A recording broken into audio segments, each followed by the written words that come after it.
Hello, everybody, and welcome to the God is a Geek podcast, episode 422. My name's Adam Cook, and I am your host for this episode. Could barely speak then, it's been that kind of week. And I am joined by a trio of they just love games, man. And let's start with Adam Carroll, because it's nice to have him back. Oh, it's good to be back. It's good to be back. I like the hat. Just for the video. It is good to be back. I'm going to be honest. I've had internet troubles. No. I said it's good. I said I like the hat. No, it's good to have you back. Oh, you like the hat? It's good to be back, and I like my hat too. But I do understand. It is good to have you back. Yes, it's good to have you back as well. But I also really like the hat. Thanks. The hat. It's a bit too hot for it, though. I was curious about that, but then I'm also like, if you're watching the video, you can see a radiator in the room. I regret this. But I'm glad you're back, mate. You're good. Mick's just literally picked up like an enormous halogen radiator for those listening. Do you know what? Let's go to Mick. Mick, I like your hat also. I'm a big fan of a cap. How are you? Yeah, me too. Got loads. Yeah. That was weird. How are you? It was a little bit weird, mate. I know you've not been on the pod for a few weeks, but it was I a little bit out awkward. Of practice. I've been away growing a beard. I'm back now. Yeah. Are you growing a beard? Now we can talk some stuff. I'm growing it. I see you pulling on it every week, and I think I just. Oh, do I do that? I don't need to do that at all. I do it also. You can't help it. It's got to that. I can pinch it now, so I'm getting some. Yes, but I actually put this is really bad podcast, but I actually pulled mine out. Like if I leave it long enough, I can lift my keyboard up, shake it. Yeah. Yes, well, we're talking of games. Yeah. Also back this week, also with a beard, is Christopher White, who hasn't got a hat on, but no, I've got a few hats, but I just choose not to wear them. It's just a fucking rebel. It's awkward. It's awkward getting the hat around the old. Yes, but you see, the viewer can't see that because from the front it just looks like you've gone for the sort of Christian Bale slick back, really extremely. But no. Also, mate, there it is. Look at that. Oh! Is there Is there? I can't grow hair. I'm so jealous of people who have hair. Let's not even. I've not talk had hair about since it. I was 18. It's pretty. I thought long you were going to say 8 then for some reason. No. Right, let's talk about games. That's the banter section done, lads. Let's no more banter. Check that one off. No more banter for the rest of the podcast. All business now. Where do we want to start? Because there is a lot we're gonna talk about this week. I think there's probably some we're gonna have to save for next week. And I've been worried the last couple of episodes that we could be going like for a 3-hour show. But the PlayStation 5's out, everybody, unless you live in the UK or the rest of Europe. Yeah, except for us. Yeah. Yeah. How are you feeling about that, lads? Do we want to even go there, or is it probably not the? I'm not bitter. You are bitter. No, you are. I'll tell you what. Sorry, you're fucking fuming. I see. Yeah, sorry. Yeah, a little bit. Yeah. It'd be all right if apart from every time you go on like Twitter and there's someone going with a PS5, like it's here. Have you seen my new baby sort of thing? I wish it wasn't plugged in because it's right there, like where my finger is. I'm pointing. I could do it. It'd be a right. I actually saw people on Twitter doing baby photos. Yeah. No, that's why I wasn't name joking. Him. Yeah. Name him. I think my main thing regarding that is I just see everyone with their one. I'm like, that's great. Everyone's happy. Everyone's enjoying it. I'm now at the stage where I'm like, I really hope mine arrives. Yeah, same. It's just that thing. It definitely will. I'm sure it will, but fucking better. Like, look, it fucking better is right. But there is that thing where it's like, oh, this is happening now, and when's it going to be here? And every day is going to be a struggle if the postman arrives with a stupid letter and a big box. Well, I had that little confirmation saying we're gonna post it the day before release. They've taken the money, and I'm off the day of release, and I know I'm just going to be at the window like a dog waiting. For, do you know what I mean? Yeah, I know exactly what you mean. Yeah. Oh, it's going to drive me nuts. I'll say this, right, because we talked about the PlayStation 5 last week, and if anyone has any questions, I know obviously Mick and Adam, you weren't here, by all means. But I will say this, right? This is how I think. What I've had it 3 or 4 weeks. Doesn't really matter. But I've played it a lot, right? And it's not a brag. The reason I tell you this is because I'm so happy with that PlayStation currently that I genuinely was looking online to see if I could find a digital version to have in the lounge, because this is my office that people are watching in, and I genuinely am that enjoying the PlayStation 5. I was like, I would love one of these in our house because I want to be able to play in any TV there's still issues. Like the UI does need a bit of work. We talked last week. Chris and I, it does need a little bit of work. It still needs, like, everything feels one button press too many. But like, I had a moment today literally, actually, about an hour and a half ago, I was playing Demon's Souls, and we may as well just get straight into the games, because I know people will want to hear about Demon's Souls. And I was playing it, and I told Mick this, so he can't even pretend to be surprised, because I literally texted him about half an hour ago. I killed a boss, right? And I was doing it in Surprise! co-op. Yeah, surprise. I was doing it in co-op, right? And I killed the boss, and as I'll get to this. And I sort of did the gratitude, like, yeah, I'm so happy for you, kind of. Well, I was grateful of the person who helped me, because they seemed like a badass. And the game crashed. Like, the trophy popped, and I was like, and I was genuinely stood there like, No. and I was like, well, but the trophy popped, and the Souls games are one of those where it's like it kind of doesn't pause. So wherever you died, or if you turn the power off, you're kind of there, aren't you? Like, that's where you are when you, wherever you save, you're right there. And I went to, and I was like, there's an error. What do you mean it does that whole thing it does on the PS4 as well, where you can report an error, whatever, blah, blah, blah. I went through it, I was like, well, I have to know now. I have to know now. And I went back in, and it instantly booted back up as though it hadn't actually crashed. And I was just in the same exact place. Who was just fucking with you? Did you? I don't know. It was like, is this some Kojima ass shit? Like, where, welcome back, bitch. Yeah, kind of. I've had a funny journey with Demon's Souls, right? Because maybe it would be a toss-up between this or Spider-Man Miles Morales in terms of the best-looking one. Like, Spider-Man shows off the ray tracing stuff on PlayStation 5, like the So for those who don't really know what to look for when it comes to ray tracing, and I appreciate that there might be people, when you swing around and you see the reflections, that's ray tracing. That's the sort of thing. It can show you reflections of the whole world back at you, and it's really impressive. But Demon's Souls might be the best looking game on PlayStation 5. Like, So far. So far, obviously, yeah. I mean, it runs amazingly, and like, I don't know, like, Adam, you never played Demon's Souls, did you? Haven't. I pulled the trigger last night on it. I said, fuck it, I'm going in. I'm going to buy it and pre-order it. It's been sent to my house now. Okay. I think I watched like gameplay of it last night, the 4K kind of preview, whatever the fuck it was. And the seller for me was when he walked into the first, like, I'm guessing is it a tutorial boss, the Vanguard? Yeah, the big thing, like a big fucking you can beat him. I wouldn't bother, but you can. So it was just like the naked runs on him and stuff. I thought just the visuals there, like the visuals all around on me, but my god, it looked so cool. It looked so unreal, and I was kind of like, I think I definitely want to play this. No. And because I was going to say, Chris, did you ever play the Demon's Souls? You did play it, okay? So I played the original. So and I know, and I'm asking because I know Mick has. The thing about Demon's Souls, right, is yes, it started this whole Souls thing, okay, kind of late. It was a cult thing, really. People came back to it after, and then it was and then they went on from it, and the rest is history. It ran like shit. Yeah, like I played it not that long ago. It still ran like shit on that PlayStation 3. It was a ridiculous. Look, I'm a big From fan. Mick's a big From fan. They don't make very well optimized games. Like, even Bloodborne on PS5 is still 30 frames. Like, it's still. I remember Dark Souls. How bad Dark Souls was in places. Dark Souls 3, man. I reviewed that, and that even ran poorly until it had a patch, and eventually they unlocked the frame rate on the PS4 Pro. Blah blah blah blah. This. Don't discount how good that game could have been if it ran as well as this one does.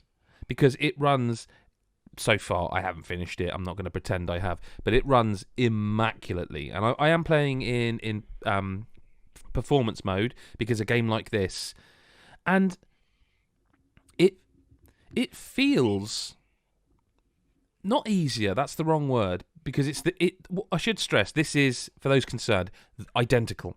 In every way I have found so far, identical to that game. I think they've even said it's the same engine. They've just redone it with that engine with the paint on it, essentially. But because it runs so smoothly,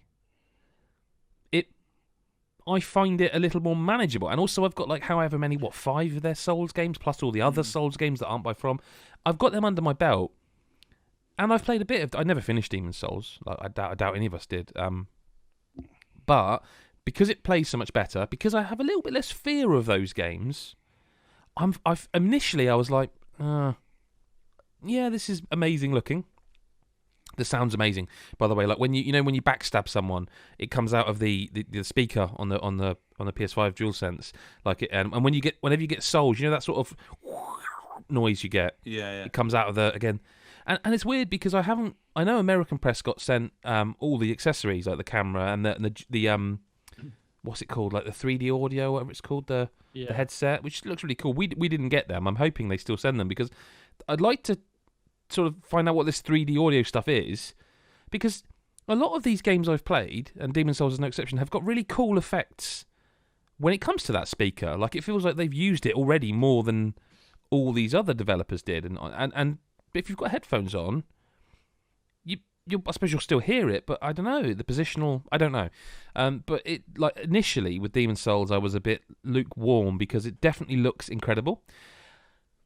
But it's that game again, and Chris, I don't know how much you played of it. Not much. It's one of the more obtuse Souls. Yeah, it's one of the more obtuse Souls games. Like, I wonder if the exploit still works. There was an exploit in that where you could just basically get infinite souls. It was I can't remember how you did it. The duplication glitch. No, that's not in there. That's not in there. Isn't it? It was No. to do with the merchant. You had to like back out as you sold him stuff, and eventually I remember that. The thing is, I think I got right close to the end. I think before I finally just stopped playing. But you'd appreciate, like, so for example, the Nexus is similar to like I'm reminded here of, and again, Mick, we were talking about this. A lot of what they had in Demon's Souls, they kind of reused. So do you know Adam, you definitely finished Bloodborne, didn't you? Mm-hmm. So this is going to be, I'm not even going to be able to remember the name, so this isn't a huge spoiler. But no, Bloodborne, no, I didn't finish that. Jesus Christ. Okay, Chris, did you? No. I was close, but I never finished it, no. Okay, there's a boss in Bloodborne where, I mean, like I was going to say, like it's a gothic horror boss, but they're all gothic horror boss. It's like a big blob, and it's surrounded by archers, and the idea is you run up and you kill all the archers, because otherwise when you're fighting the boss they're pinging you from afar. That exact idea is the second boss of Demon's Souls, only it's a knight and there's archers around it, and unless they've changed the cutscenes, I feel like Demon's Souls actually tells you a bit more about how you deal with it. Like it pans to the archers as if to say, deal with these first, and that's fine. But and the Nexus is like the hub area that you'd have, like the dream, the hunter's dream, in Bloodborne. What was it called in Dark Souls 2? Medulla, and you can level up there, you can upgrade your weapons, you can do all that stuff. But in the actual world, in like level 1-1, I guess they're called, and 1-2, there are things I just don't think you'd know, because like there's a bridge. To get to the second boss, there's a bridge with a dragon that keeps flaming across it. And you get burnt, but that's the way you have to go. Now, I remember when I played it originally, I had to unequip all my gear to make myself lighter, to sprint and have enough stamina to make it. I think because I knew the game a bit more and I was more braver, I killed more enemies and I was able to just run across with my endurance and get across there. But I don't know that it ever tells you in any... I mean, is it obvious? I never felt like it was obvious. I don't think it ever really tells you that. No, I think people found it. I think that's why people loved Demon's Souls as much as they did. I think because there's so many little things. It's like, is that the one where the dragon's on the bridge, and if you sit out of its range and just snipe its tail, you get the sword? No, that's Dark Souls. Is that Dark Souls? That's Dark Souls. But again, they did use that idea in Dark Souls. There is a bridge with a dragon that you have to run through and then get down. Yeah. But there's also an area, like the weirdest thing about this, right, is so that you've all played Souls games, and I'm sure everyone listening or watching has played a Souls game. You've got the messaging system where you can literally leave messages, and some of them are trolls, like roll off here, and you roll off and it's just a death, and you're like, yeah. Yeah. But this is so weird. Like, in Demon's Souls, in this section, there is always, and I'm talking original Demon's Souls, there is a little message that says, I've seen it today. What was it? I think it's you're safe here or safe spot here. And they are literally telling you, if you stand here, this is the threshold at which if you go any further and the dragon flames you, he will burn you. Someone's done the exact message in the exact place in the remake. And it's weird and really kind of cool. Yeah. And I really am there for it. Do you know what I mean? I kind of dig that. Like the messages are the same. Like in the Nexus, there's this bit, like this big open bit, and it's where everyone just plasters messages. They're already there. Isn't there like loads of like dead body bits where they've like rolled off the top and stuff? Yep. But I remember that. It's got loads me. Of little blood puddles and. Oh yeah, there's still that stuff. But it's got me, and I didn't think it would, and I feel kind of determined, and I think also I've lost my kind of like with Dark Souls 3, it was a badge of honour for me, and I've told the story many times about how I completed it pre-release. There was no online, I couldn't summon, and I felt like it was a real, like I jumped up and swore. Same as I did with Bloodborne. Absolutely that. But do you know what? I've kind of lost that sense of shame, and I just want to see this game's. I want to see it, all of it, and I don't care if that means I have to summon people. I still don't like that you have to be kind of human. You can't have died. You need, but then. Which one did that? Dark Souls did that as well, didn't it? You have to be not hollowed. Not hollow, yeah. Same with Dark Souls 2, I think. And at first, I was like, do you know, man, I wish they had... Because they did Shadow of Colossus, and they updated the controls, and they did... I wouldn't say they changed things wholesale, but they definitely altered a few things. At first with this, I was like, I wish you had put like an easy mode in. I wish you had made this better or different. And now I don't. Now I'm just glad that they have made... I'm going to get shit for saying this, but I don't care, because it's true. They have made this game better. It runs properly. It plays better because it runs properly. It looks insanely good. Like, it sounds... like, they have done a tremendous job. I haven't written my review yet at the time of recording this. I think this is going to be a 10 out of 10. It is. What about the UI? I've got that question because I haven't played it yet, obviously, and I've seen a lot of people. I've seen quite a few videos, and I've seen a few complaints about the way they seem to have dialed back the UI and the menus look a little bit. They're kind of bare. I don't think so. Is I think that they look my imagination? Fine. I haven't noticed that at all. I saw people complaining about the font when you enter an area and it comes up like. What's wrong with the font? I thought it looked nice. I don't see any issue with it. I just.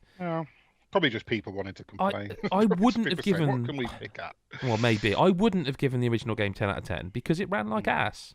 It did run badly. It ran badly. But I remember I played it when I didn't know what it was. I think kind of when nobody knew what it was. And I just bought it because I thought this looks good. And I was looking for an RPG. And obviously back then I wasn't writing about games. So there was no fanfare. I didn't know these things.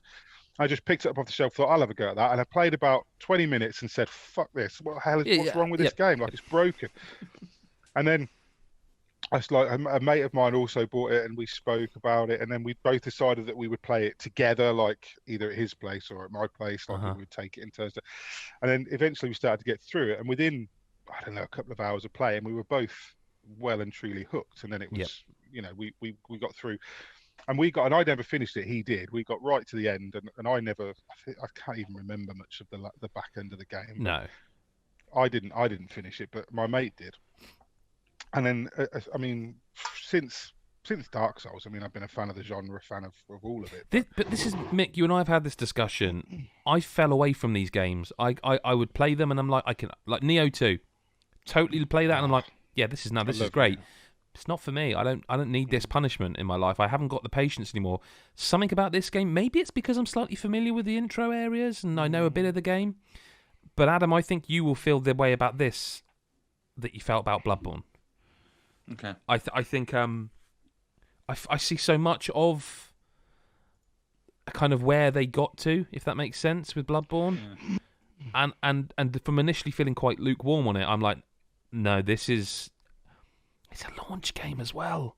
I know it's a remake, it's not original, whatever, but like, I can't sit here and go, everyone should play this, because it is a very specific genre.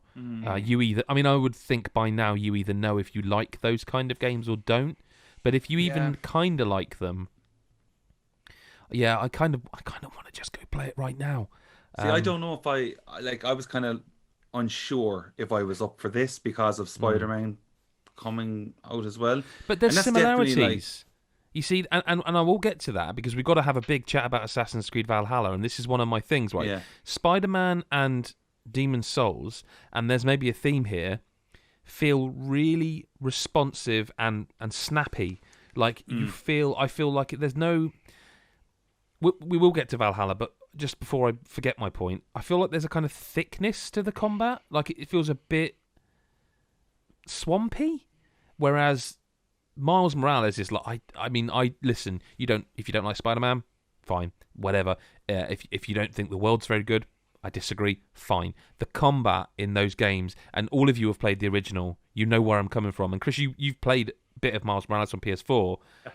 Have you got the first? I mean, they've showed the electricity stuff, the Venom stuff. I've played about I've got quite a few of them. Yeah. The Venom powers. Yeah. Oh, have you got the one after that yet? There's like one more power in the skill tree. I'm trying not to say what it is because I think it's a spoiler. I've got two more. No, not Venom powers. Like another whole power, like a whole skill different tree. thing. On the skill tree is this? Kind of. Hello, that. No, then I haven't. Okay, so oh wait, no, I have. It involves stealth. I'll just say that. Yeah, I have, but I think that was in the trailer because there's that whole fight scene between the Roxxon Corporation and the whatever they're called. Oh, and at the end Spider-Man's of that scene, pulling the bridge together. And at the end of that scene, he does something. Shot. That's right. Yes, yeah, so you have. I've literally stopped there because I want to play the rest on PS5. But that combined with the Venom stuff, I don't know who you are if you're saying that combat isn't exemplary. Like I didn't think the original combat could get any better. Like that on the PlayStation 4's Spider-Man with Peter Parker was brilliant, but they've completely like upped it and made it better, which I didn't. You can't really perfect perfection like that. There's not many games that make you feel as much of a badass as that game when you're pulling people up into the air, beating them up, and then pulling someone else up. I'm like watching Into the Spider-Verse because it doesn't feel like I'm doing it's just insane. So good. Yeah. So that's two games. All right, one is a PS4 game as well, but two games that I would say, and you read my review. I'm sure people have read the Miles Morales review or seen it on this channel. Phenomenal game, like it's way up there for me. Demon's Souls, same. Have to now tell you about the one launch game of PlayStation 5 that I'm not too keen on. Well, no, that's not fair. Not as keen on. And I think you'd be surprised if I tell you it's Sackboy. No. Sackboy's good. Okay, it's a good game. It's a good video game. And I tell you what, I wish Astro's Playroom was a full game, and this was. No, that's harsh. Like it's got an amazing voice talent, and it's got amazing voice cast. Like I know it's out there now, but Dawn French is in it, and brilliant. She's one of the main characters, and I'm playing it, going, that's Dawn French. That's definitely Dawn French. That's amazing. Why haven't they said anything about? And there's other voice actors. I'm going, that's so. Is that? I was like, why have they done nothing with this? Why have they not told people? Because they used to get Stephen Fry for Sackboy, well, for Little Big Planet and stuff, didn't they? Sackboy is a fun platformer.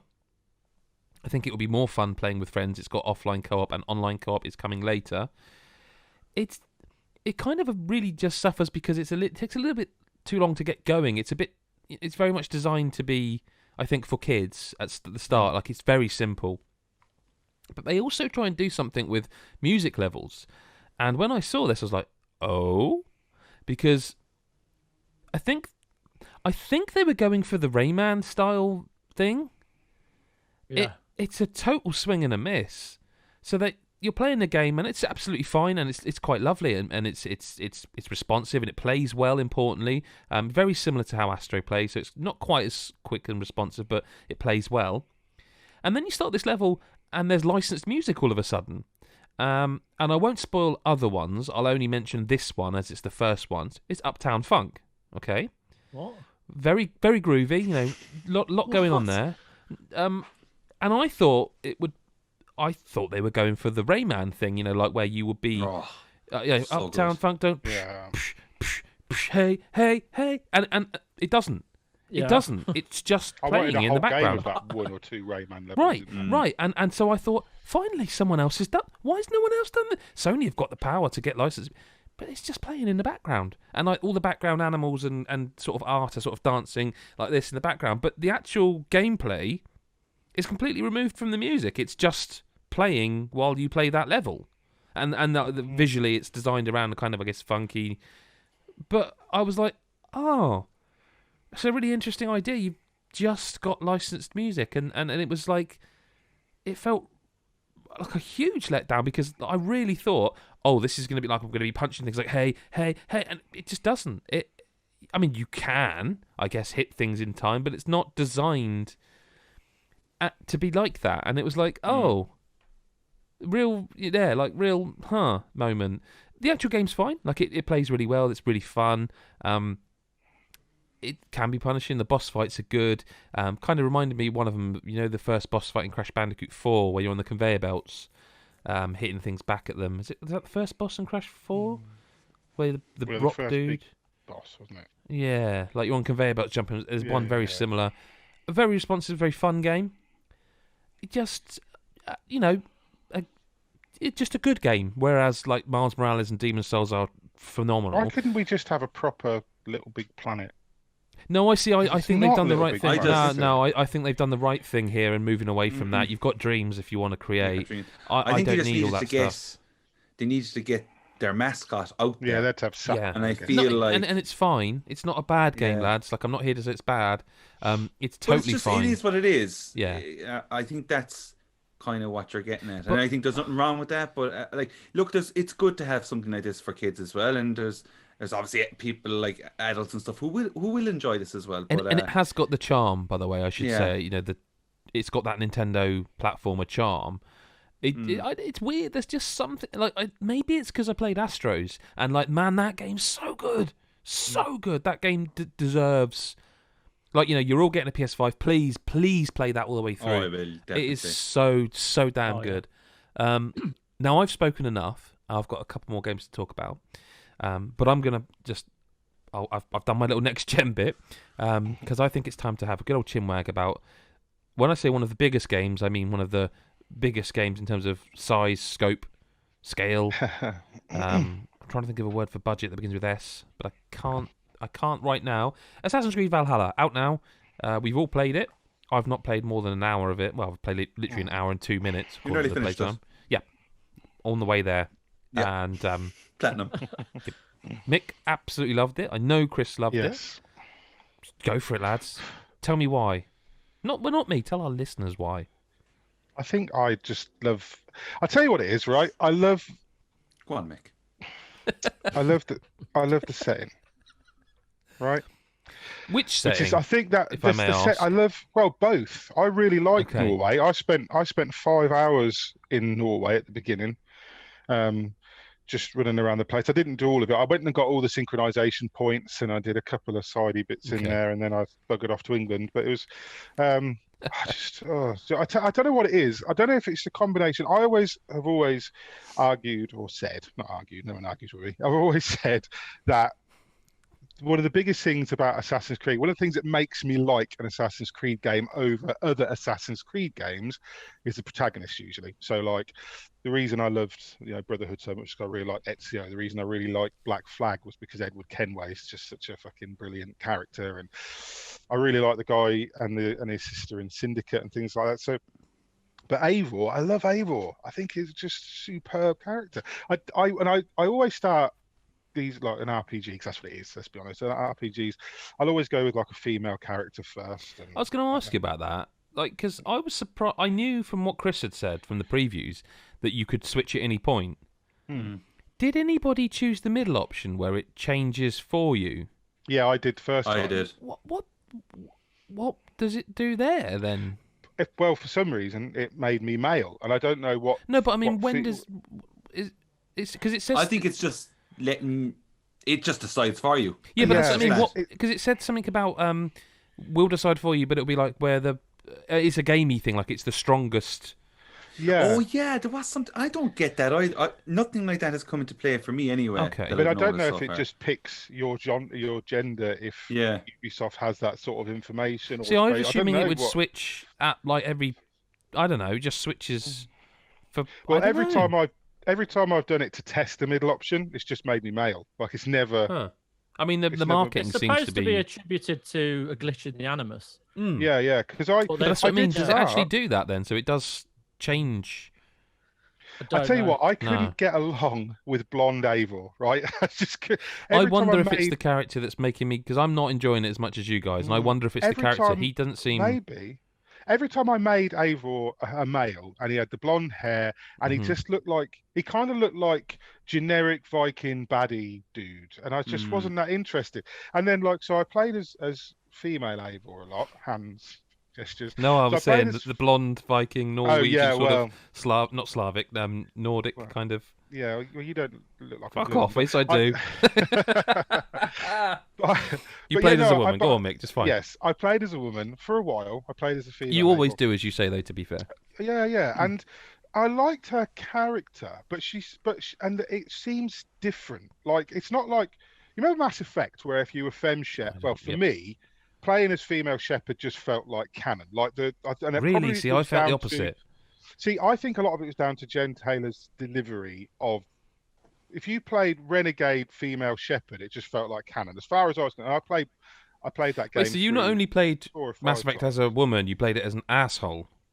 I played it as all combinations. I played it as male, female. Oh, wow. I did. I went through Mass Effect, and I went through impressive. the entire trilogy at least, I think, 4.5 times, and I always thought, out of all of it, FemShep, Renegade FemShep was that's just how it felt right to me to play that character.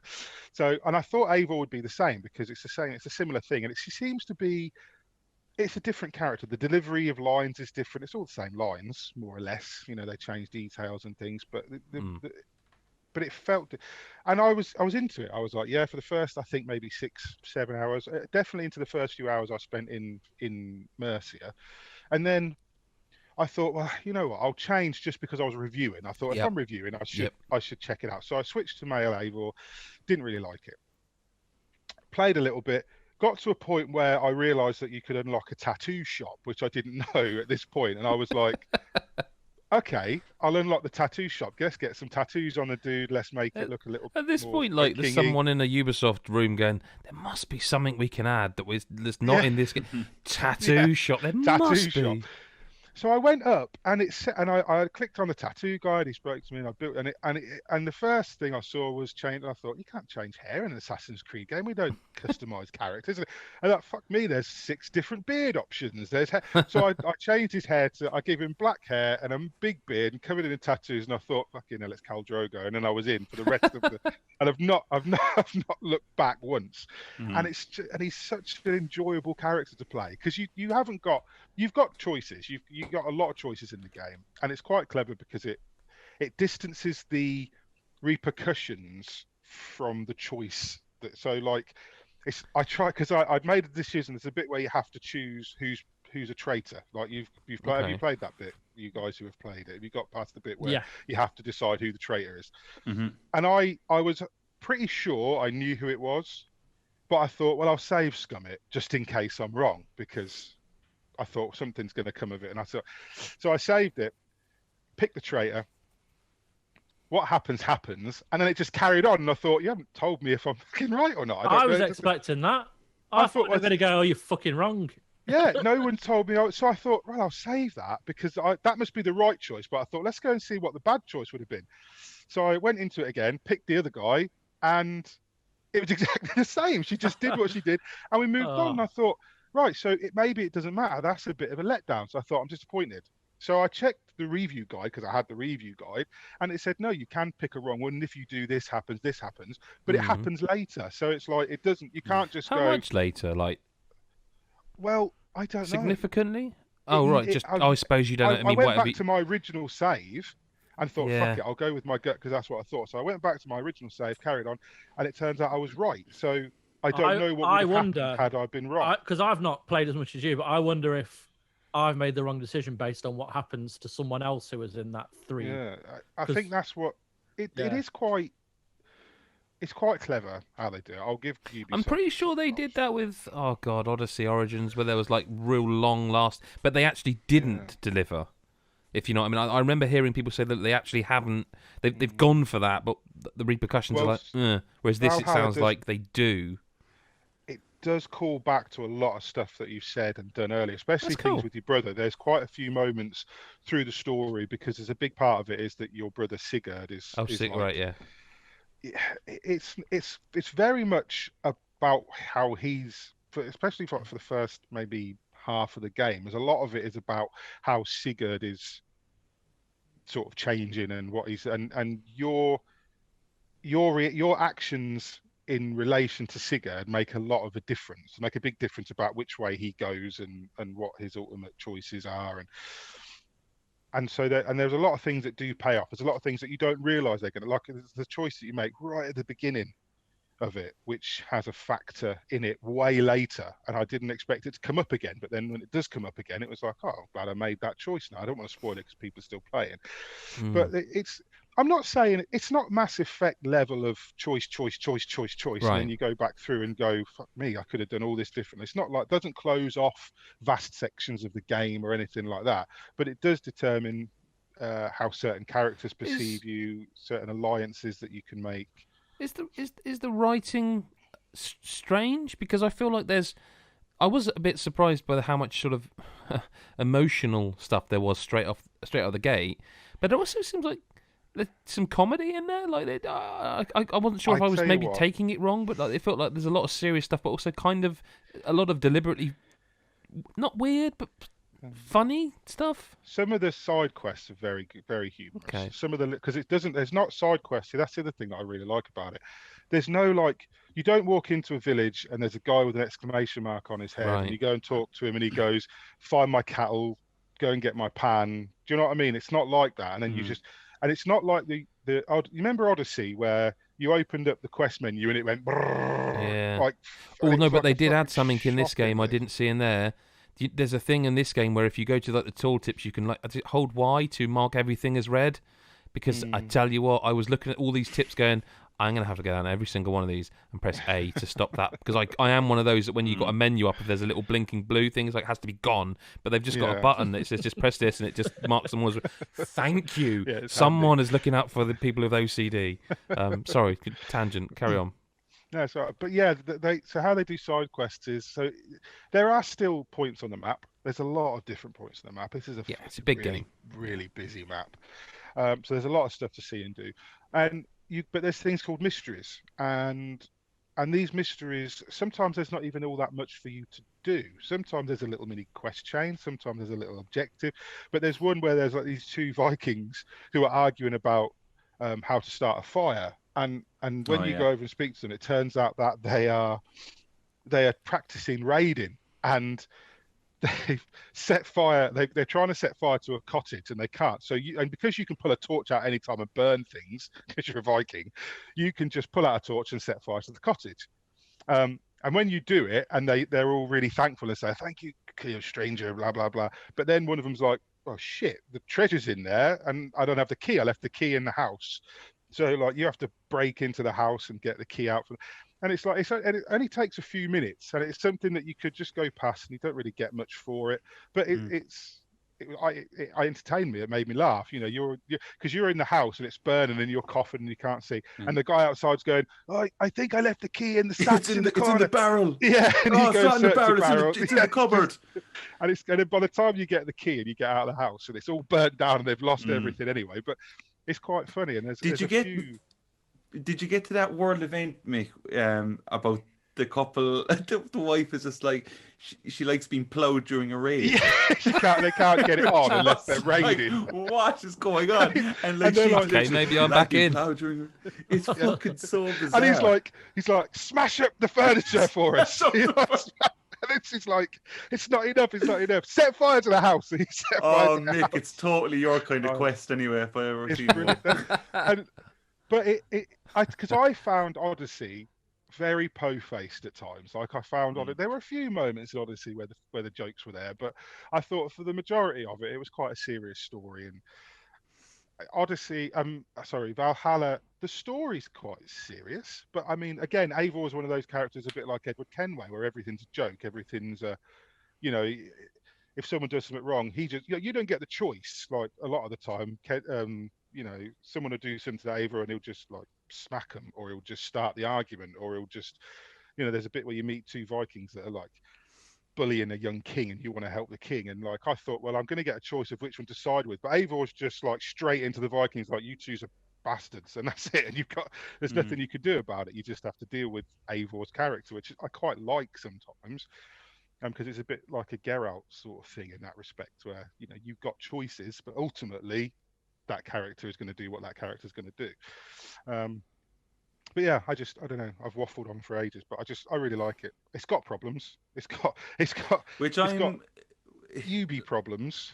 Yeah, I'm gonna just jump in and say like, I've been looking at like this game running on like, next gen, whatever I think, and like, I'm playing on a base PS4, and I think it runs like fucking poopy bum bum, if I'm honest at times.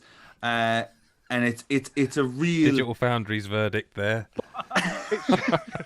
It runs better Delivered on my beautifully. Xbox. It runs better on the Series S than it Yes, does so I Yeah. played it on the PC. Series S, but not on X yet. I haven't had time. So I'm very, very excited to continue this on my PS5. Yeah. Right? Because like, as it stands, I think visually, I know it looks great, and I know the setting is cool. It's just not cutting it for me right now, and it's really weird because like, there I was, I'd say like not even 6 months ago, I would have been like, I'm still fine with my PS4. Like, I don't need next gen yet, but whatever, it's happening. And this is the first game where I went, shit, like I think I want to play this on I think, a PS5. Chris, did you? Because I know you start. I'm trying to think now. We've had again. It sounds like a humble brag. We've had so many codes for so many games on so many platforms in the last month or so.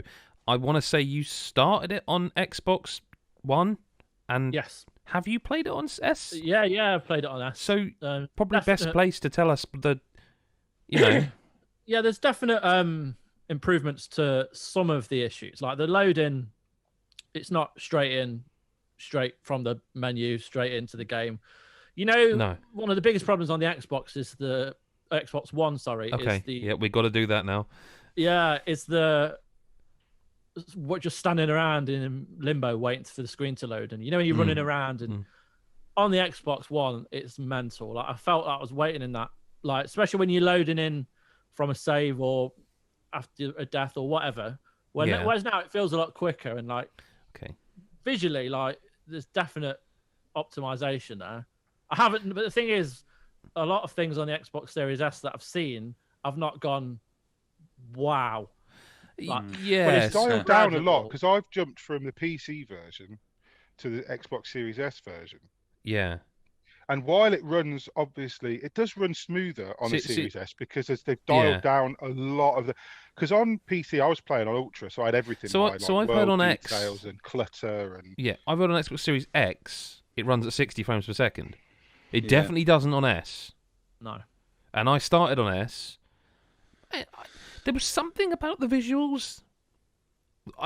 When you hear enough about a game, you're like, oh, I'm expecting something here.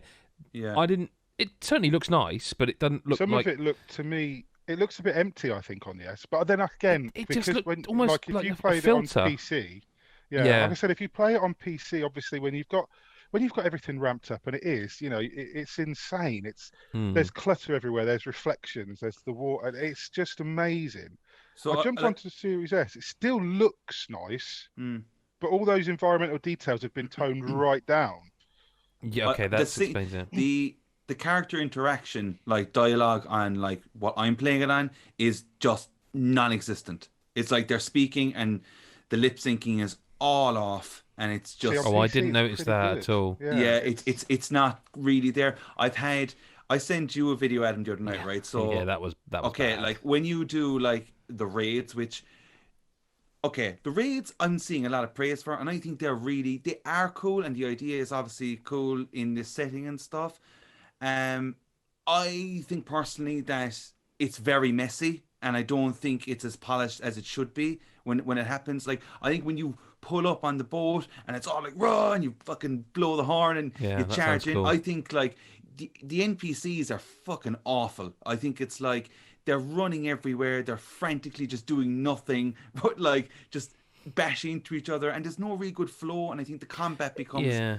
quite. I think you're right. I think the best bit about the raiders is like, how some buildings have like barges on the back of the doors, Yeah. and you have to find a way to kind of break them. Like Yeah. there's one where you have to go to the back of the church and fire an arrow through a hole in the wall. Oh, to see, hit that's the- cool.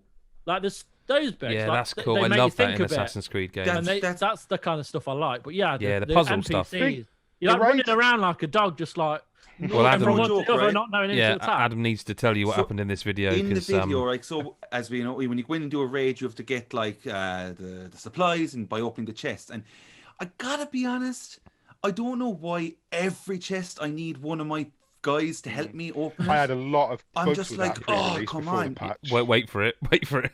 Right? So I'm there. I went into a fucking room, and there was the chest, and boom, here we go. And next minute, nobody's coming to my help, right? And I'm like, what's going on? So I pan the camera around, and one of the guys is staring at me, Yeah. right? And she's just like, help me out. And he's just there looking at, and then another fella just blows in with a torch, and then decides to just go, nah, fuck this. And he goes away. And then the other fella still stands there. It went on. I recorded for a minute long. It was quite a long video, yeah. This is the joke shop. They're running I don't know what's behind, going on. aren't they? I couldn't fix it. I had to Oh, start wow. the entire raid again. But in I the had that right at background, the weren't they beginning. just running behind They them? were just It running looked around like the in room, through and the then- door, they were just running around, like, you know, you would just see them run and shot and then run off the other, and they just kept doing it. And I'm like, It's what's the Benny first Hill raid- sketch. so, The first like, raid, oh, sorry.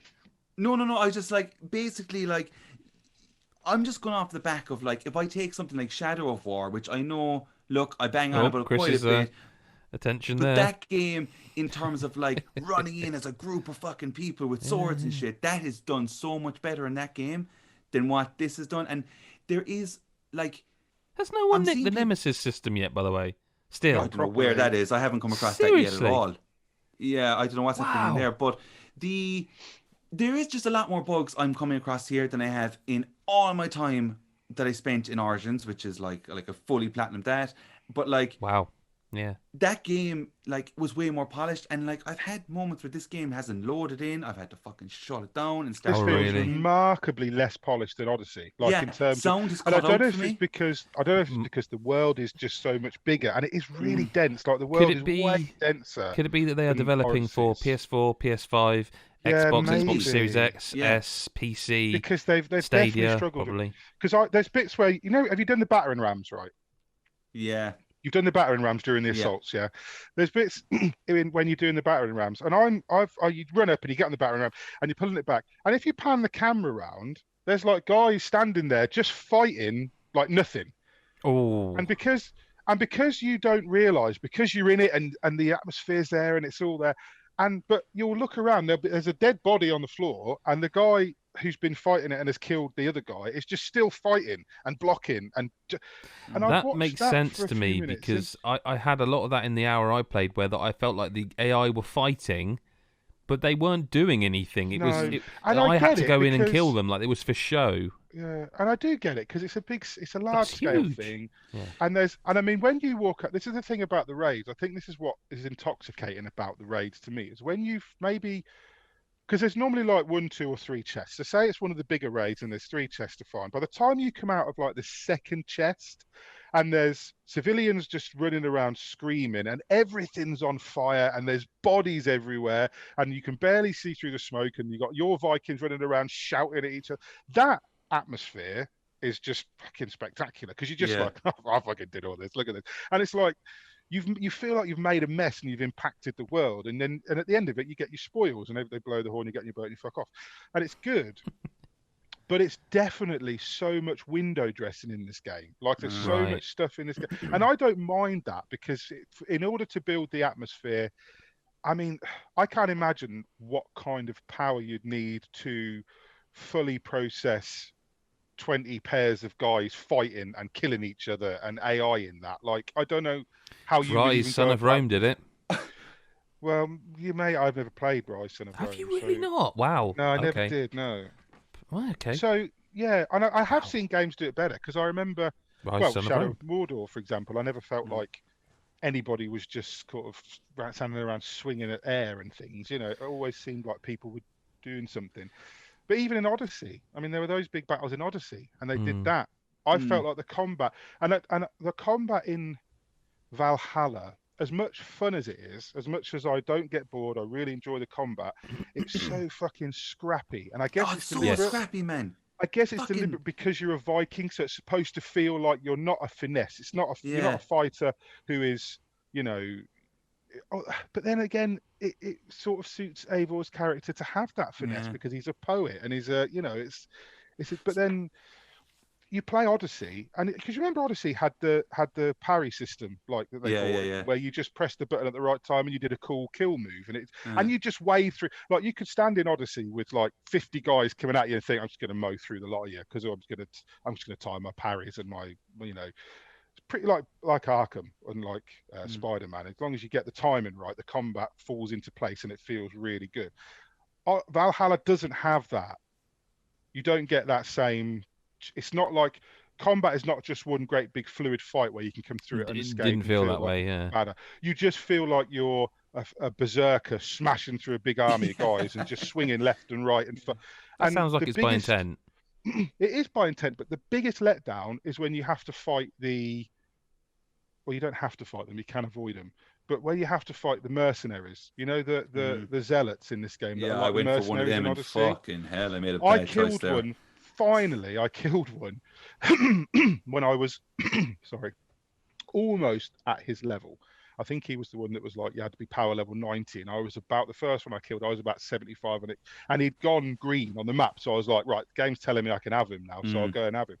7 attempts, right? And then, tell you what as well, they fucking follow you when you've done the bit and they've killed I ran off, fast traveled back to my village, went in, did some bits, tattoo shop probably, went and bought some bits, walked out, and the fucker was sitting in the stables waiting for me. He'd followed me in the game and come to, and I thought, is that a glitch or a bug, or has he tracked me down? And I had to fight him in my home village, which no one helped me, which was irritating because I blew my horn and they all just sat there and went, hey, he was getting his fucking ass kicked. But regardless, I thought it would be cool. But those fights, because you're so scrappy, like there's a parry system. Their weapon glows gold. You hit parry, and that's you stagger cool. them. Brilliant. And if it goes red, you dodge. If it goes gold, you parry. Those guys, they're not the finesse required to do that in a one-on-one fight doesn't exist in Valhalla. I don't think. I mean, I probably see people playing it on high difficulties and acing them like they do. The guys who play Dark Souls with the drum kit. But I couldn't ever. I ended up having to use everything I possibly could. I was running around the areas I was fighting looking for more berries to eat to heal myself, or arrows stuck in trees to, get a shot off. And there's a move where you can whistle your wolf. When you've done that mission where you rescue the wolf. Yeah. Have you done that? And it gives you that ability where if you whistle, you summon a wolf in and it savages whoever. And I just kept using that. I kept waiting for my bars to fill up and then you just spamming the wolf move over and over again. And because it didn't fit, I thought the one-on-one fights, I thought, right, I'll have you then. I'll do a parry on that move and I'll dodge. But it doesn't work because it doesn't feel immediate and responsive enough. See, that's the thing. Like, I know it sounds like we're kind of criticizing ways, but there is massive issues within this. I think it is the sloppiest like Creed game. If we're going to go into the new version of Creed, which is Origins, Odyssey, and now Valhalla, I think it could do with a couple of more patches. It just reminded me there, you said the tattoo guy, Mick, right? I had a situation where I was having that conversation with the tattoo fella, and I was just there watching it like this going, okay, tattoo is grand. And then one of my guys in the camp just like literally appeared and blocked the entire screen, blocked my view. See, and I was like that shit. That's funny. So I had that right. And there's so much jank, it's endearing. And it's then just... one of my favorite ones as well was you also have to force open doors with another one of your guys. So it's like, come help me or whatever. So I'm there fucking pushing the door. My fella arrives up. We're both going. And eventually, like immediately you're supposed to just like push it open together. But it was kind of taking its time. And I was like, oh, don't tell me there's another bug happening here. But the guy who was helping me just went through the door and the door didn't open. And he was just in there fighting. And I was just on my own going, lads, we need more help here. So that shit was happening. But what I will say though is it's doing that thing now, what Creed is known for, which is just the checklist things has opened up. Yeah. And there's shit tons to go around. Norway looks banging. Like England looks great. All the fucking views of it look fantastic. And I'm happy with that. And I can accept that. But going forward now, if the Creed series is going to continue, it's had a fucking serious run. With these next-gen consoles, it cannot come out in this state in its newest whatever Creed game comes in the future. It has close to be polished as they got Odyssey. It has to be. Your NPCs cannot be running around just sporadically, just doing stupid shit. Like it cannot be allowed. So would you say then that this is a very good game? And Chris, this is a question for you. Oh, I'm so pleased with myself. Would you say this is a good game? Would you say it's got bugs in it? Oy. That is just not Would great. would you would you say I would that say there's a fair few bugs. would you? Could you? Snacks. Yeah. As many bugs as you can eat, Chris. Chris, let's get to it straight because these jokes are bad already, okay? Are we Let ready me to say- move towards that game? I They just were segueing. the thing is, I felt that the best segue in history slipping away, and I had to take it for. I want to ask Chris this straight off, right? Yeah. Is Bugsnax not the game that we think it is? What do you think it is? I have heard, like, I look at Bugsnax and went, like, this just looks off the wall and just like stupidly funny in ways. I heard it's quite dark. It feels dark. It's dark. Well, but hang on. Before we get into And I that, heard before we there's get a into lot of darkness, dialogue. I need to ask an important question that only the people who've played it can answer. Chris. No, Adam's played it. Adam. Fucking Have hell. Mick's played it as well. I've played it as well. Which one of the Bugsnax is the one that you go to for your impression? Bunga. Yes, Chris. Bunga, bunga, bunga, bunga, bunga. Bunga, bunga, bunga. Brilliant. It's brilliant. Sorry, I just need. See, that looks like you just lost your mind there to me. I have no idea Maybe what he that did. is. Yeah, it is quite heavy. What?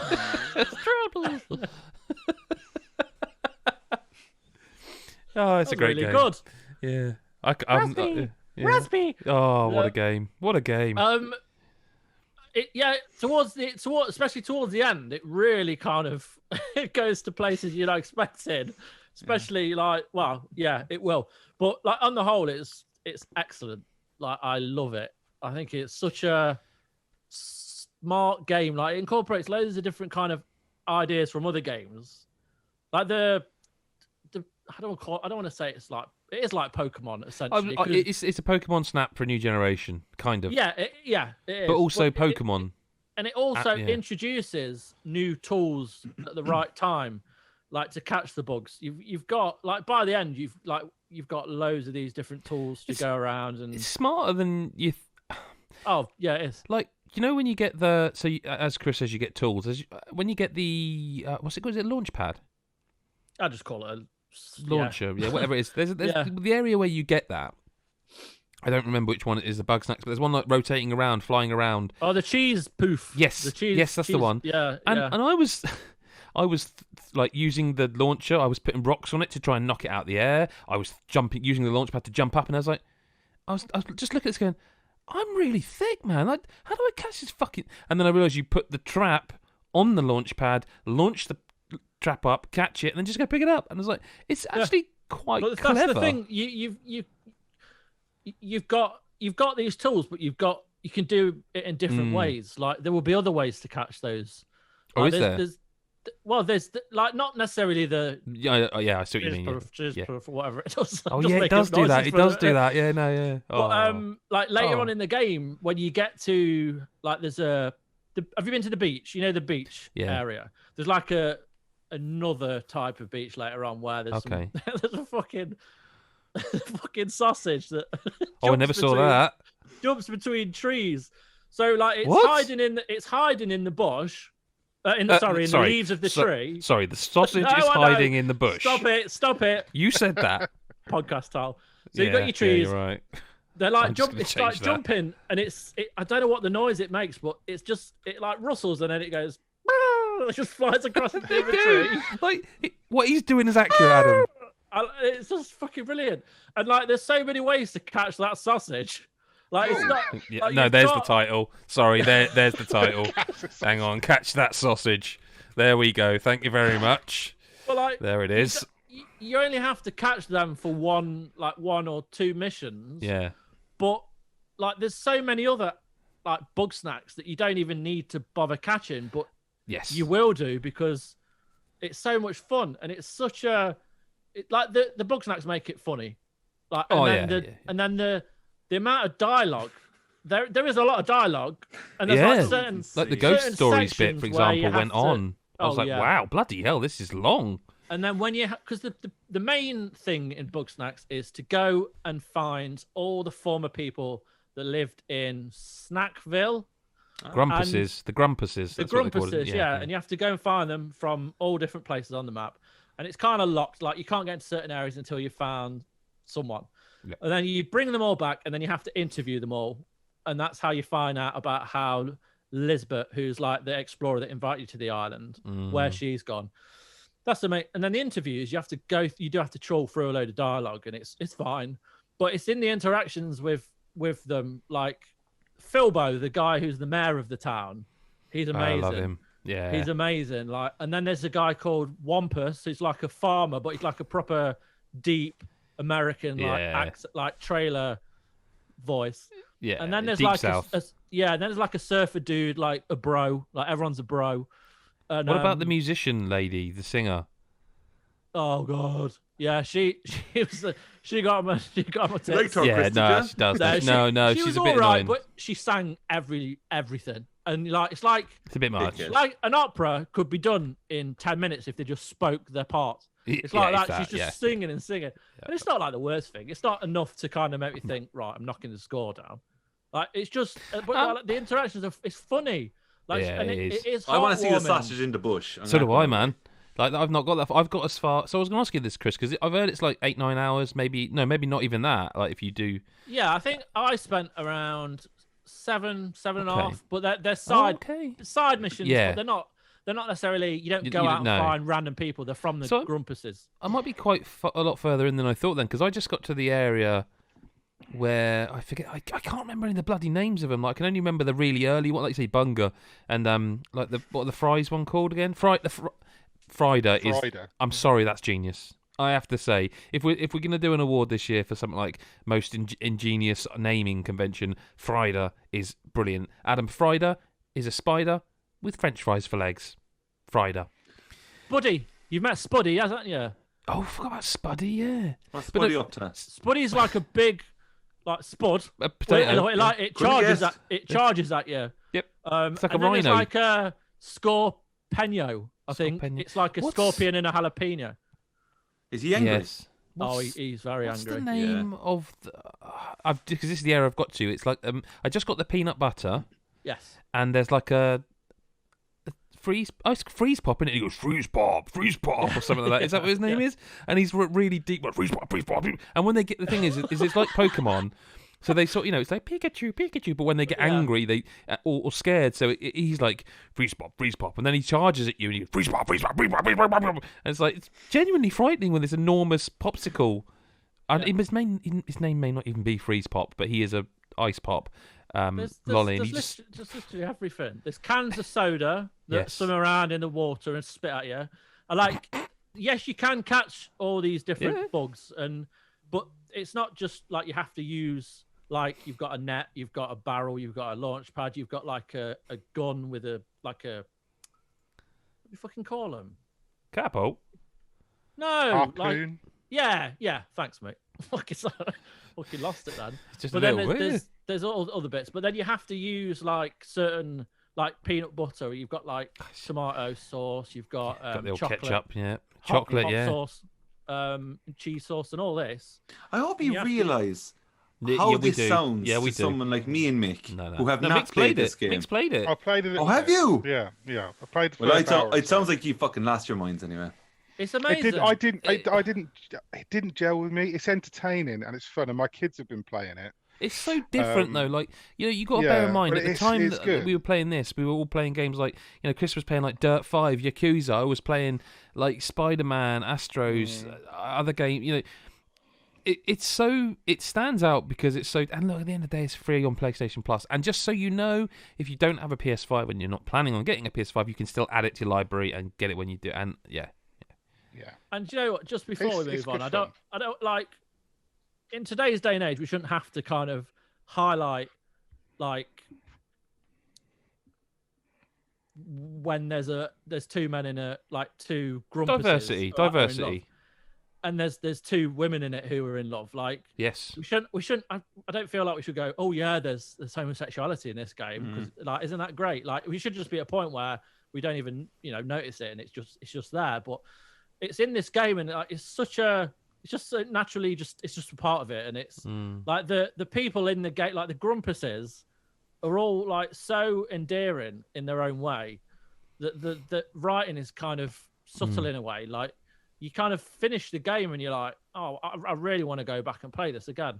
And I want to like if you've got the choice to go back once you've done it and go and collect everything, but like I wanted to go from the start and replay it again because it is so nice to play this kind of game, and like it's funny, smart, sweet. It's just a really, I love it. It's on my list of I need to get back to, and it's not one of those where it's like, and I probably won't. It's on the list of I will get back to this. It is important to me to play it. Let's do some listener correspondence. There are other games, but there will be other podcasts. We'll talk about Godfall next week. Perhaps Mick started playing that recently. Wait till he's played more and we can have a proper chinwag.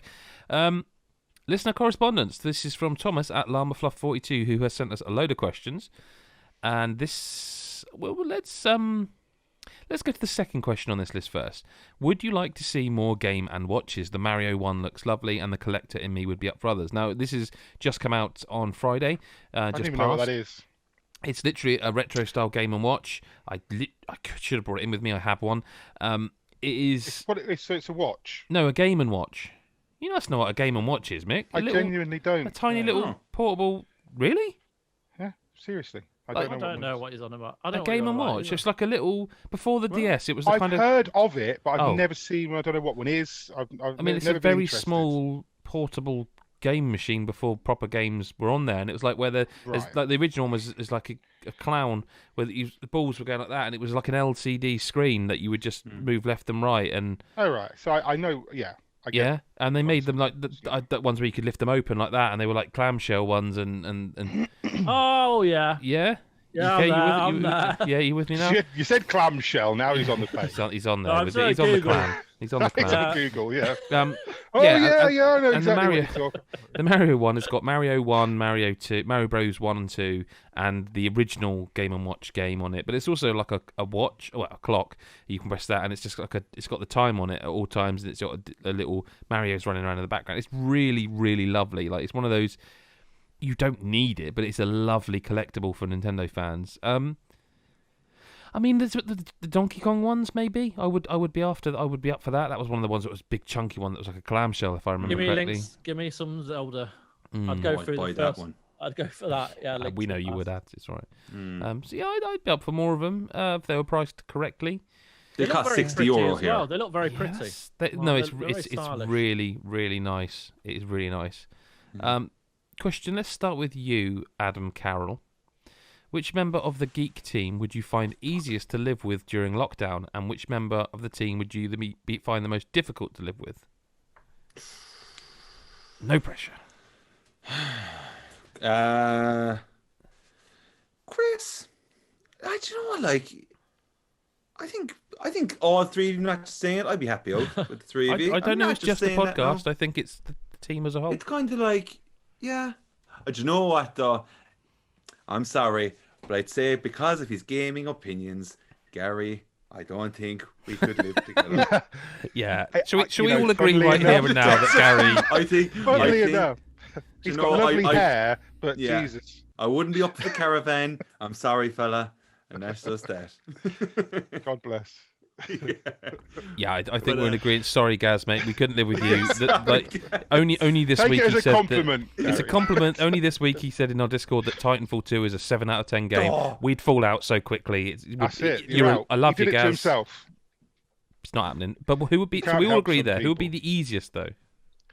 I think Lyle would be quite. Yeah, I feel like Lyle got a lot of pets. Got a lot of pets. He's got those giant fucking snails though, hasn't he? No, yeah. Snail? I mean, yes. He's got a lot of pets. Picture of him with like snails on his face. Oh Jesus! It was like no. one of his. I couldn't. And you know what? Again, lovely beard. He's got giant snails. Yeah. And I don't think I would be comfortable if I woke make up. it up in that thing on your head. It's not on your head. It would be if you woke up and they weren't in the cage or the tank. Where are they? Yeah. That would be me. I'd be Gary. All is forgiven. Come and play Titanfall 2 and tell me what you really think. See, I think for me, I think I'm pretty easygoing, but I think Mick has probably the eating habits wise. See, I'd go with Chris, But like his views on beans and mashed potatoes would, I don't know, if I was living with him, I don't know that I'd be. I feel like my we'd dietary eat requirements. good. Yeah, You I know, feel like we would Mick and I eat would just good. fucking just eat a lot of meat, a lot of takeaways. I mean, we would just fucking just. I think we'd be a bad influence Bread. on one another. Yeah. And same with you, Ad. Like I think if you and I had to cohabitate, I think we'd probably end up alcoholics. Probably end up alcoholics, and I think you'd be sick shit of eating broccoli and carrots. Yeah, that's the other thing. I couldn't live with your dietary Yeah, needs. my food thing would drive So, you crazy. Yeah. What about you, Chris? Although I can make you some solid Pringle sandwiches. Yeah, no, and there it is. There's the real reason. Chris, who would be the easiest person to live with? I forgot about the snails. I reckon probably Miss. If it wasn't for the food, it'd be Adam all the way. I think. Well, But as long as you let me have. You can fucking put steak on your nipples, Chris. I don't mind. Oh, That- is that an offer? fucking hell. I want to Right. live with Adam now. Yeah, I'm still not. I'm allowed to wear. I've got carte blanche to wear steak on my nipples if I live with Adam. So I don't even know what I would apply that to, but I'm there. I mean, catch the sausage in a bush, steak on the nipples. The trio of podcast titles. Someone on Twitter now will find a picture of me with my nipples out and apply steak. I'm sure. I don't know that Nick's got time for that. I don't know. Nick had time to put me licking my own head and. And thank him for it.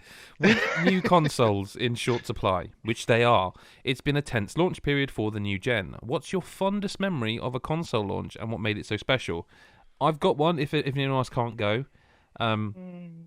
I would want to say the 360, but that was the opposite because I had pre-ordered, got there and was told, sorry, we sold your pre-order to someone else. And I remember just stood there, incredulous, like, do you know what a fucking pre-order is then? Because, like, what? But it would be the Wii. I queued up for the Wii in Tesco with a friend of mine. We queued up and I got home and it was a long time ago and like literally midnight launch, queued up, got home like 1 a.m, put that thing in, played Wii Sports, and it was like, wow, this is mad. This is a good thing. And I think that might have been the last time I was outside of the gaming industry. If you know what I mean. I think. I'm trying to work it out. I think it would have been. And I just, not that that's a reason to make it special, but it was special because it was me and a mate who are both now sort of got a lot older. Both, I think I would have had children, but they were very young. He didn't, I don't think, have children. It was just one of those, life changes, times change. I'm not saying you'll never get it back because I'm not saying I want it back, but it was just a different time. Anyone else? I think I go for. I definitely said this before. Sorry. I think it was recent, really. It was the Switch turning off with my collector's edition of Breath of the Wild. That to me was just I can get behind that. That was a really like, this is great. Like, because before that, it wouldn't have been launched. It really, but it was when I got the PlayStation. Yeah. Like that was a Christmas morning same thing for me. Yeah. And I was just like, holy shit! Like, they're the consoles that it stick was out for straight me away Christmas morning. I do remember the PS4 launch actually was quite interesting because I decided that I was going to get the PS4 at launch and wait a year for the Xbox One. But I didn't pre-order the PS4 because You didn't really have to. No, but I couldn't find one. This is the thing. So I remember not pre-ordering the PS4 because I thought I'll just go to Curry's or somewhere and I'll just pick one up on the day.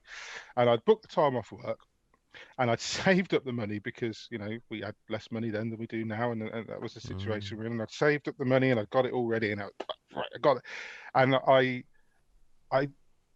didn't have a car at the time. So I did drive, but my wife has never let me drive her car because she just will not allow it. Okay. So and her penance for that was that I made her drive me for an entire day to every game, Curry's. So just to be clear, this is your fondest memory. Yeah. Well, this is the one that sticks out in my Okay. memory. This is the one that I remember most because I didn't get excited about. I don't remember the launch of the. I remember a guy from work gave me a lift into town to buy the Xbox 360 when it came out. Right. Because I didn't drive then. And he gave me a lift up and I bought it. And I remember walking through town with him with all these eyes on me thinking someone's going to try and steal it and I'm going to get mugged because my town is a shithole. Yeah. But no, on the PS4, I remember driving making it and then like going in and like I had my mate was ringing around places for me and going, I'm trying to find this. And I remember like, and it got to a point where Lydia was just like, if we don't fucking find one at the next shop, you're not fucking having one. Not we'll try again next week. Not we'll keep an eye on it and we'll try and get one. You are not fucking having one. If there's not one at this shop, the dream is dead. It's over. Let it go. And in the end, I think of all unlikely places, I think it was somewhere like a Morrison's or it was a supermarket anyway that I finally found stock for. But I remember that we must have been driving. I must have made her drive me to at least 8 or 9 places. It was several hours worth. It really tested our marriage, and we had a young child in the car as well. That I made, so we had to treat McDonald's and things afterwards. Fair enough. Yeah, I do remember that. Was the McDonald's actually for you though? Yeah, not my proudest parenting moment. I admit, So stressing with McDonald's. Marriage moment, but yeah, but that's what you do for your loved ones. What about you, Chris? The Wii. Yeah. I Why? remember we managed at the time I was living with 3 of my mates in it was a surprisingly big posh house in Allestree, and it like I've lived in some shitholes before then. Funnily enough, I got burgled at the house. So, Yeah. but the actual when we got the Wii, we literally got home just play Wii. I remember just playing Wii Sports all night and just drinking. Yeah. And it was just fucking amazing. Like good times, proper like Yep. studenty times. Yeah. And the Wii was a superb console. And like even though there wasn't, I can't even remember what the launch games were because we were just on Wii Sports because it was so different and so like. I remember the first time you played Wii Tennis. Do you remember that Yep. feeling? The first time you played. Yeah. Yeah. The tennis game and that. I mean, I was like that, and I've never really been much of a Nintendo fan. Like even when I was writing for a Nintendo magazine for a while, I wasn't a fan of Nintendo really. I've always been like you know me, I like explosions and shit. But I remember when we first when we bought the Wii and we bought it in and we put it on, and I'd kind of bought it because I wanted to try and get my wife into games at the time. Right. And then she wasn't my wife then. But I wanted, and I've never succeeded. She doesn't like gaming, but I did try, and I thought the Wii will be the one to do it. And it's the only time that she spent a significant time gaming with me was that period, that early few months with the Wii, because of things like tennis and the bowling, and the boxing. That was just something really, really different. Yeah, I mean, I would also, before we move on to the last question, I would also say that this gen has been sort of, I will probably think back fondly on this one because I still feel very privileged. Like, and I know, like, I'm the only one here who's got both consoles, but like like Chris and Adam have both been playing a lot of the same games, but pre-release. And there was a period where, like, when the consoles arrived, and all of a sudden there was like a flood of games. And I still, to this day, feel quite privileged to be in a position to be able to cover video games and with people I like, and for a site that means so much to me. It was marred slightly by some issues with like the Xbox pre-release just not working as it was supposed to. It did work, but there was issues with it. But like, I for example, the quality of video games I have played on these 2 consoles, I think has been higher than any console launch, and that is because Dirt 5 is also on Xbox. Yakuza is on PS4.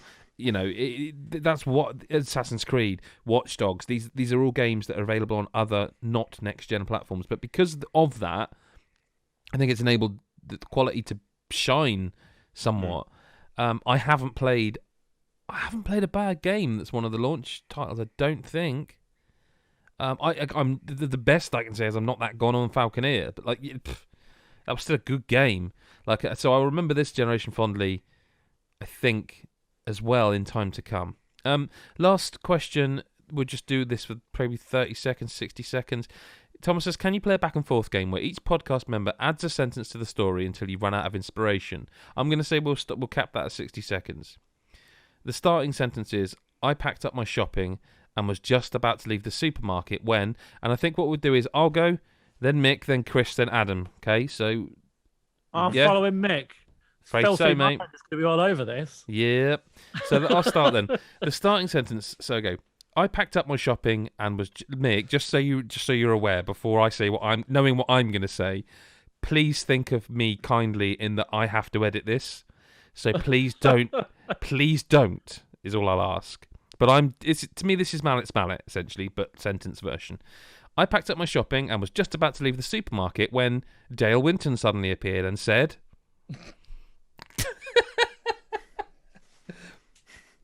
Are you going to eat that cucumber, or can I have it? I don't have any more. No, it's okay. You can have the cucumber. I'm still busy with the carrots. Perfect vegan segue, though. Who Yeah, I mean, the fuck is Dale Winton? oh man, doesn't matter.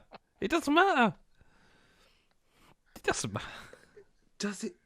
So hang on, give me the full spread again. Oh Cucumber, Christ! carrots. I packed up my shopping and was just about to leave the supermarket when Dale Winton suddenly, he was the presenter of Supermarket Sweep. That's where I was. And said, Dale Winton suddenly appeared and said, "Are you finished with that cucumber?" Cucumber, can I have it? And I said, no, it's all right. I'm still busy with the carrots. And Dale Winton said, "Where do you put your carrots?" and I obviously replied, Wouldn't you like to know? resisted. Suddenly, a camel appeared on the horizon. And it had a jetpack. Which, funnily enough, was only really useful for. Carrying large quantities of cucumber. When I saw the camel, I pulled out my... Dale Winton. Yeah. I think that's the end. I think that's enough. I thought you were going to go with camera phone, but no, Adam wins. That's 1-0 to Adam. And that is a podcast. There is another question, but I think this is a Fork-Off related question. This question that we will answer on the next episode of Fork-Off, which, yes, we know we need to record. Fork-Off is our Patreon-only podcast where we rank foods. And the question is, you can make the ultimate selection box for Christmas consisting of only 6 chocolate bars. Companies are willing to collaborate on this so you can go wild. Which of those 6 chocolate bars makes the cut? We can't do that at the end of like an hour and a half podcast, but we can do it on Fork-Off. Patreon.com/ScottIsAGeek. £1. Oh, what is it? I don't know what the basic Fork-Off is a $5 a month thing, and we know we need to get on with that, and we will. If you did enjoy this podcast and you're watching on YouTube, make sure you subscribe, hit the like button. We really appreciate that. Helps us massively. And, do come back, leave us a comment. Leave us a question for next week's podcast in the comment section. You can find us on iTunes and everywhere else. Spotify, we're across all the services. Make sure if you do go on iTunes, if you still use the app, you give us 5 stars and give us the old rating. Because, again, helps us. People often come to us in the YouTube section and be like, can't believe you, blah, blah, just found you. I'm so pleased I found you. Share us. We are not in an exclusive relationship with our listeners. You can share us with everyone, and we appreciate that. Adam, Chris, Mick, thank you for being here. Thank you for having us. And to everybody else, we will speak to you and see you next week or whenever you choose to listen. Bye-bye for now.